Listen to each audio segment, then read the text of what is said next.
బడ్జెట్కి ముందు ప్రవేశపెట్టిన ఆర్థిక సర్వేలో 2 ముఖ్యమైన అంశాల గురించి ప్రస్తావించారు. వీటి గురించి అందరూ కేర్ తీసుకోవాల్సిన అవసరం ఉంది. వీటిలో మొదటిది, దేశంలోని యువకులు, పిల్లలు డిజిటల్ అడిక్షన్ బారిన పడుతున్నారు. అంటే ఎక్కువసేపు స్క్రీన్ చూస్తున్నారు. అది ఫోన్ కావచ్చు, టీవీ కావచ్చు, కంప్యూటర్ కావచ్చు. స్క్రీన్ టైం పెరగడం, ఎక్కువసేపు ఆన్లైన్లో గడపడం వల్ల తీవ్రమైన అనారోగ్య సమస్యలను ఎదుర్కొంటున్నారు. కొంతమంది డిప్రెషన్లోకి వెళ్ళిపోతున్నారు. సూసైడ్లు కూడా పెరుగుతున్నాయి. ఇక ఆర్థిక సర్వేలో ప్రస్తావించిన రెండో అంశం, junk food, burger, noodles, pizza, soft drinks లాంటి పదార్థాల వినియోగం ఏ స్థాయిలో పెరిగింది, ఇది ఎంత నష్టం కలిగిస్తుందో ప్రస్తావించారు. మొదటగా స్క్రీన్ టైం గురించి మాట్లాడుకుంటే, యువత, పిల్లల్లో డిజిటల్ వ్యసనం ఒక కొత్త ఆరోగ్య సంక్షోభంగా మారింది. సోషల్, కమ్యూనిటీ సంబంధాలు బలహీనపడిపోతున్నాయి. డిజిటల్ అడిక్షన్ నేరుగా యువత మానసిక ఆరోగ్యం పైన ప్రభావం చూపుతోంది. 15 నుంచి 24 ఏళ్ల మధ్య వయస్సు గల వారిలో సోషల్ మీడియా వ్యసనం ఎక్కువగా కనిపిస్తోందని ఆర్థిక సర్వేలో తెలిపారు.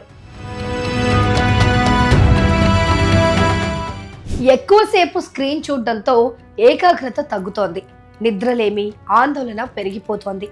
ఫలితంగా ఒబిసిటీ, డయాబెటీస్ లాంటి ఆరోగ్య సమస్యల బారిన పడుతున్నారు. పిల్లలు చదువు, వర్క్ పర్ఫార్మెన్స్ లో వెనకబడిపోతున్నారు. దీంతో డిప్రెషన్, ఆత్మహత్యలు పెరుగుతున్నాయి. వైద్య రంగంలో పెను మార్పులు వచ్చాయి. అంటువ్యాధులను నియంత్రించడంలో, ఆరోగ్య సంరక్షణ మెరుగుపరచడంలో భారత్ గణనీయమైన పురోగతిని సాధించింది. కానీ మారిన జీవన శైలి, ఆహారం, మారుతున్న సామాజిక పరిస్థితులు కొత్త సవాళ్లను విసురుతున్నాయి. ముఖ్యంగా నాన్ కమ్యూనికేబుల్ డిసీజ్లు పెరుగుతున్నాయి. ఇప్పుడు మనం మాట్లాడుకోవాల్సింది వ్యాధుల గురించి కాదు, మానసిక రుగ్మతల గురించి. స్మార్ట్ ఫోన్లు, గేమింగ్, సోషల్ మీడియా వాడకం పెరిగి మానసిక ఆరోగ్యం పైన తీవ్ర ప్రభావం పడుతోంది.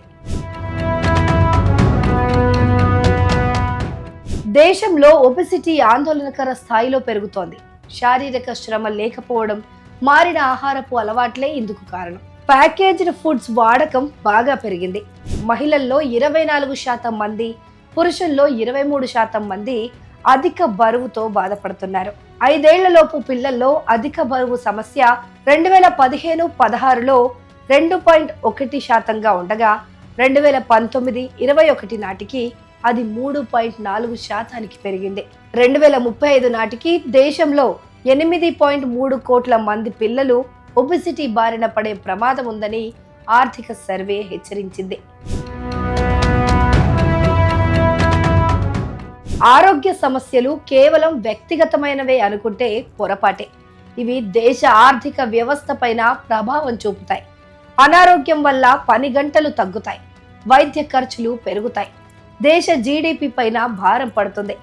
అధిక బరువు వల్ల వచ్చే డయాబెటీస్, గుండె జబ్బులు, హైపర్ టెన్షన్ లాంటి దీర్ఘకాలిక వ్యాధులు ఆర్థికంగా పెద్ద సవాలుగా మారుతున్నాయి.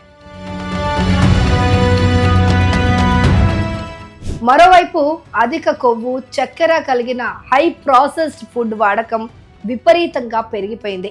ఈ నేపథ్యంలో జంక్ ఫుడ్ ప్రకటనలపైన నిషేధం విధించాలని ఆర్థిక సర్వే సూచన చేసింది. ఉదయం 6 గంటల నుంచి రాత్రి 11 గంటల వరకు జంక్ ఫుడ్ ప్రకటనలపైన నిషేధం విధించే అవకాశాలను పరిశీలించాలని పేర్కొంది. అదేవిధంగా చిన్నారులు, పసిపిల్లల పాల ఉత్పత్తులు, సాఫ్ట్ డ్రింక్స్ మార్కెటింగ్ పైన ఆంక్షలు విధించాలని సూచించింది. Burger, noodles, pizza, soft drinks వంటి వాటి వల్ల దీర్ఘకాలిక వ్యాధుల బారిన పడే ప్రమాదం ఉందని సర్వే హెచ్చరించింది. మన దేశంలో 2009 నుంచి 2023 మధ్య జంక్ ఫుడ్ వినియోగం ఏకంగా 150% పైగా పెరిగింది. ప్రాసెస్డ్ ఫుడ్ రీటైల్ అమ్మకాల విలువ 2006లో 100 కోట్ల రూపాయలుంటే 2019 నాటికి అది 40 రెట్లు పెరిగి 38,000 కోట్లకు పెరిగింది. జంక్ ఫుడ్ వినియోగం ఏ స్థాయిలో పెరిగిందో దీన్ని బట్టి అర్థం చేసుకోవచ్చు. ఇక డిజిటల్ అడిక్షన్ నుంచి ఎలా బయటపడాలి? పిల్లలను, యువతను ఎలా కాపాడుకోవాలి? ఇందుకోసం ఆర్థిక సర్వేలో కొన్ని ముఖ్యమైన సూచనలు ప్రస్తావించారు. అవేంటంటే, పాఠశాలల్లో సైబర్ సేఫ్టీ విద్యను అందించాలి. స్క్రీన్ టైం మేనేజ్మెంట్ పైన తల్లిదండ్రులకు కూడా శిక్షణ ఇవ్వాలి. సాధారణంగా బరువు పెరిగే వాళ్ళు డైట్ పాటిస్తారు.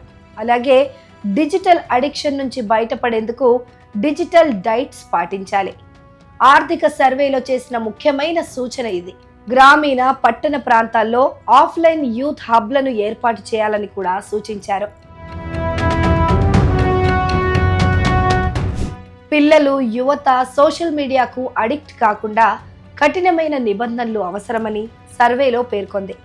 దీని గురించి మాట్లాడినప్పుడు ప్రభుత్వమే కఠిన చర్యలు తీసుకోవాలి కదా అనే అంశం చర్చకు వస్తోంది.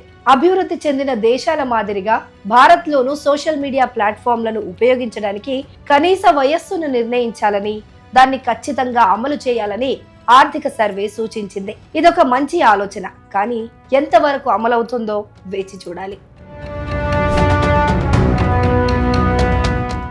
ఇక స్కూల్స్ లో విద్యార్థులకు డిజిటల్ వెల్నెస్ గురించి బోధించాలి. స్క్రీన్ టైం, సైబర్ సెక్యూరిటీ పైన అవగాహన కల్పించాలి.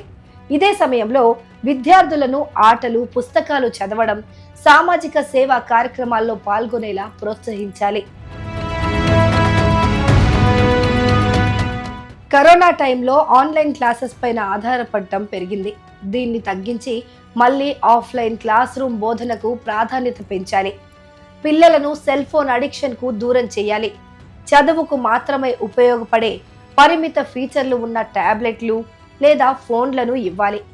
మన భావి భారతం బాగుండాలంటే వీటన్నిటిపైన తక్షణం దృష్టి సారించాలి.